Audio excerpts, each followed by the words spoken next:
കോഴിക്കോട് ലോക്സഭാ മണ്ഡലത്തിൽ ന്യൂനപക്ഷ വോട്ടുകൾ ലക്ഷ്യമിട്ട് നടത്തിയ പരീക്ഷണങ്ങൾ തിരിച്ചടിയായെന്ന് CPM കീഴ്ഘടകങ്ങളിൽ വിമർശനം. വോട്ട് ചോർച്ചയിൽ സംഘടനാപരമായും നയപരമായും വീഴ്ചയുണ്ടായി. എളമരം കരീമിന്റെ വാർഡിൽ BJP ഒന്നാം സ്ഥാനത്തെത്തിയതും പാർട്ടി ഗൗരവമായി ചർച്ച ചെയ്യും.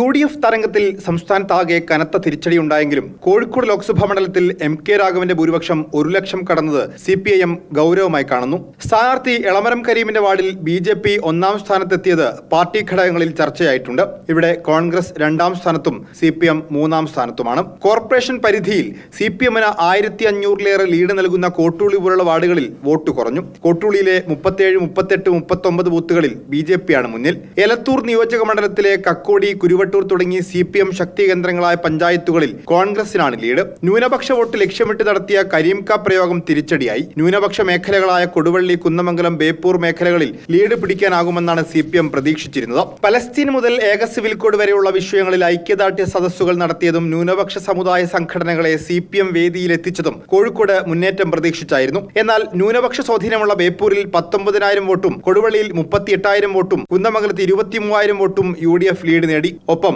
CPMന് പരമ്പരാഗതമായി വോട്ട് കിട്ടുന്ന ഭൂരിപക്ഷ സമുദായ സ്വാധീനമുള്ള എലത്തൂരിലും ബാലുശ്ശേരിയിലും കനത്ത തിരിച്ചടി നേരിട്ടു. ന്യൂനപക്ഷ പ്രീണനത്തിനായി പാർട്ടി ശ്രമിച്ചത് പരമ്പരാഗത വോട്ട് ബാങ്കിൽ വിള്ളലുണ്ടാക്കിയെന്ന് വിമർശനമുണ്ട്. കൂടാതെ പുതുമുഖങ്ങളെ പരീക്ഷിക്കാനുള്ള നിർദ്ദേശം അവഗണിച്ചതും തിരിച്ചടിയായെന്നാണ് പാർട്ടി കണക്കുകൂട്ടൽ. റിപ്പോർട്ടർ, കോഴിക്കോട്.